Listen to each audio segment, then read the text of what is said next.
Halo Gadgeters, hadir di sini dan di video kali ini saya mau ngebahas tentang Xiaomi 14T. Ya ini baru launching kemarin ya global ya. Tapi kalau videonya tadi mungkin launchingnya 2 hari lalu. Karena ya ini perlu proses editing dulu. Nah, yang menarik adalah ternyata bukan Xiaomi doang yang launching kemarin. Ternyata Samsung juga launching flagship killer S24 FE. Launching di hari yang sama. Bedanya, Samsung udah bisa langsung di pre-order di Indonesia. Harganya juga udah keluar. Sementara Xiaomi launchingnya baru nanti tanggal 1 Oktober gitu. Harganya juga baru ada nanti 1 Oktober. Kalau harga global sih udah ada, harganya kurang lebih mirip kayak tahun lalu ya Xiaomi 13T. Jadi untuk harga lokal juga kemungkinan besar juga akan mirip-mirip. Tapi bakal ada varian baru ya. Bukan varian baru sih, tapi lebih ke Pro Series lah. Sebetulnya ini udah ada dari 11T Pro waktu tahun 2021, tapi nggak lanjut ke 12T. Nggak ada 12T Pro, nggak ada 13T Pro gitu. Jadi semacam nostalgia balik ke tahun 2021. Dan kali ini juga ada storage-nya sampai 512. Dikasih sampai 512 karena tahun 2021 tuh storage-nya mentok di 256. Nah itu paling itu aja dari segi penjualannya. Nah yang menarik mungkin yang banyak orang bahas jadi highlight utama adalah desainnya. Desain layout kameranya, kamera belakangnya yang mirip Infinix Note 40. Ya, kalau si Arya bilang sih ini kayak Poco X6 Pro yang dikasih kamera Leica. Karena ya Poco X6 Pro kan desain layoutnya juga kayak gitu ya. Saya ngeliatnya sih sebetulnya ini mirip kayak Xiaomi 14. Cuma karena kemarin ada isu embun makanya kayak lapisan di atasnya dihilangin. Jadi kayak polosan aja gitu kamera-kameranya. Ya jadi mirip Infinix sih jadi akhirnya gitu. Mungkin banyak yang gak suka ya. Banyak yang lebih suka Xiaomi 13T dulu. Ini saya masih pegang Xiaomi 13T. Tapi saya pribadi sih paling suka sebetulnya sama Xiaomi 12T. Buat saya itu ciri khas banget lah Xiaomi 12T. Kayak saya nggak ingat ada desain yang mirip dengan layout kamera Xiaomi 12T sih selain Xiaomi. Ya begitu lah, itu highlight utamanya di desain kameranya yang agak berbeda, agak aneh, agak ya mohon maaf kurang enak tahun ini. Itu highlight pertama. Highlight kedua adalah absennya charger. Cuma menariknya absennya chargernya di global, di lokal, di Indonesia udah confirm bakal ada charger. Xiaomi 14T ada charger 67 watt. Sementara Xiaomi 14T Pro itu ada charger 120 watt. 120 watt ini sama kayak 11T Pro dulu tuh tahun 2021. Malah tahun 2021 tuh itu gokil banget lah, dapet 120 watt. Cuma kan setelah itu ada Realme keluarin 140 atau 240 watt lah. Ya waktu itu sih kerasanya sih mahal di chargernya gitu dibandingkan dengan spek yang lainnya. Cuma kalau kali ini rasanya udah lebih balance ya. Harga charger juga udah mulai turun gitu. Cuma menurut saya 120 watt meskipun ini udah tahun 2024 tapi masih overkill karena beberapa kali 120 watt tuh tetap perlu fan cooler buat mencapai kecepatan maksimal. Dan itu pun sebetulnya nggak beda terlalu jauh dengan charger-charger yang ukurannya di bawahnya gitu. Karena otomatis 120 watt ini juga akan nambah berat chargernya dan nambah ukuran chargernya juga nambah gede gitu. Yang lucunya justru Xiaomi 14 yang notabene flagshipnya justru cuma dapat 90 watt. Tentu highlight utamanya masih di kamera. 14T pakai sensor Sony IMX 906. Sementara 14T Pro pakai sensor custom dari OmniVision. Bentar, namanya Light Fusion 900. Ini sebetulnya bukan sensor baru, karena udah sebelumnya dipakai di Xiaomi 14 yang flagship, dan sempat dipakai juga di iQOO 12. Jadi bukan sensor baru, custom dari OmniVision. Nah, yang menarik berikutnya adalah ada di lensanya, lensa Leica-nya. Walaupun sama-sama lensa Leica, tapi kalau dulu Xiaomi 13T ini pakai lensa namanya Summicron. Kalau sini kita bisa lihat di zoom, Summicron tulisannya. Di Xiaomi 14T ini lensanya pakai lensa Summilux. Nah, perbedaan utamanya sebetulnya ada di bukan aperturnya yang lebih lebar di Summilux.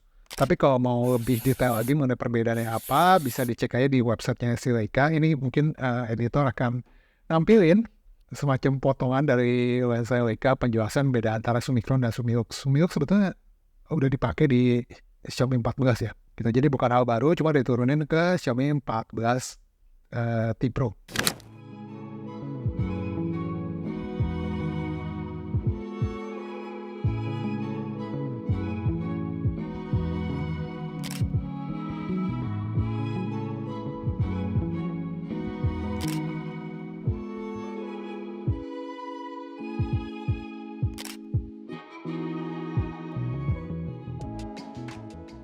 Oke, untuk chipset untuk 14T pakai Dimensity 8300 Ultra ini mirip kayak Poco X6 Pro. Sementara yang di 14T Pro yang di Pro series ini pakai 9300 plus. Nah, menarik ya MediaTek semua gitu, nggak ada Snapdragon paling di F6 doang ya yang paling tinggi itu 8S Gen 3. Nah, belum tahu nih ntar flagshipnya Xiaomi 15 gimana. Tapi belum boleh ada benchmark yang ditampilkan karena itu buat ranahnya review ntar. Sisanya kebanyakan kayak ukuran layar, tingkat kecerahan, dan refresh rate semua mirip-mirip lah sama Xiaomi 13T. Kemudian baterai juga masih 5000 mAh juga sama, nggak ada perubahan gitu. Di Xiaomi 14T Pro baterainya ada dapat charger, support wireless charging sampai dengan 50 watt. Ini kencang banget sih menurut saya untuk ukuran wireless charging. Nah, mungkin yang belum disebutkan oleh teman-teman reviewer, saya nggak tahu, belum nonton semuanya, tapi ya saya udah nonton nih, belum disebutin mengenai software update. Software update ini saya dapat bocoran dari Xiaomi Indonesia. Software update-nya akan sama kayak tahun lalu sebelumnya. Tahun lalu ya Xiaomi 13T, yaitu 4 Android update dan 5 tahun security patch 4+5 gitu. Ini tergolong panjang ya untuk ukuran HP-HP Tiongkok, karena ya Oppo dan Vivo nggak sepanjang ini. Tapi tetap masih yang paling banyak itu Samsung. Samsung sekarang 7 tahun untuk S24 FE-nya. Dan S24 FE sebetulnya menarik sih, karena ini saya bahas S24 FE dikit. Ntar untuk video lengkapnya ntar tanggal 1 Oktober nanti saya diundang untuk hands on. Jadi mungkin tanggal 2 udah bisa tayang videonya yang Samsung S24 FE. Cuma ngeliat pakai chipsetnya Exynos 2400E, itu kayak chipsetnya S24 series tapi di downclock dikit. Menarik sih buat dicobain ntar. Oh ya, terus paling varian warna yang masuk ini ada Titan Grey sama Titan Black. Jadi yang varian leather ini nggak masuk ke Indonesia. Nah, udah itu terus seperti biasa ada IP68, Gorilla Glass 5, layarnya AMOLED tapi bukan LTPO, peak brightness sampai 4000 nits. Karena peak brightness tinggi-tinggi ya, tapi kayaknya paling tinggi masih si Realme ya, sampai 6000 gitu. Kemudian ada dual SIM, tambah eSIM tentu aja, 14T dan 14T Pro ada eSIM, ada supportnya Wi-Fi 6E, belum Wi-Fi 7, tapi kayak Wi-Fi 6E aja udah cukup buat beberapa tahun ke depan. NFC pasti, Bluetooth 5.4. Oh ya, saya baru ingat satu lagi tentang AI, karena ini tahun 2024, udah mau akhir 2024, HP-HP kelas menengah semua udah ada AI. Tentu aja Xiaomi 14T dan 14T Pro ada AI-nya juga. AI-nya kurang lebih sebetulnya mirip-mirip kayak yang ada di Samsung. Ada AI interpreter, ada notes, ada recorder, dan ada circle to search. Tadi awalnya saya mikir kayak punya Samsung ya. Ya sih mirip kayak Google Lens sih. Kalau Arya bilang Google Lens dikasih steroid gitu. Tapi ternyata sekarang udah nggak eksklusif Samsung sepertinya. Kayaknya semua bakal kebuka buat semua brand circle to search ini. Ini akan secara bertahap muncul dengan update software. Tapi minimal untuk ini yang linguistik, yang interpreter, ini udah support bahasa Indonesia. Jadi nggak perlu nunggu. Kayak dulu waktu Samsung pertama kali keluarin kan masih nunggu dulu bahasa Indonesia, setelah beberapa bulan baru ada gitu. Kalau ini udah langsung ada.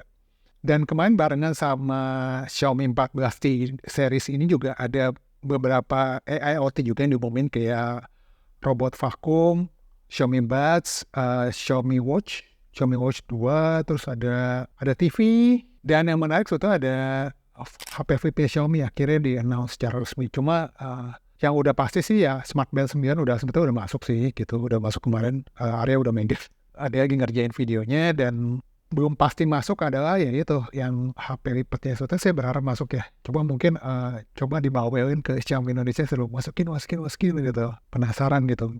Jadi seru banget kan kalau banyak yang masukin HP flip, karena tahun ini ya jujur aja agak langka ya untuk HP flip ya.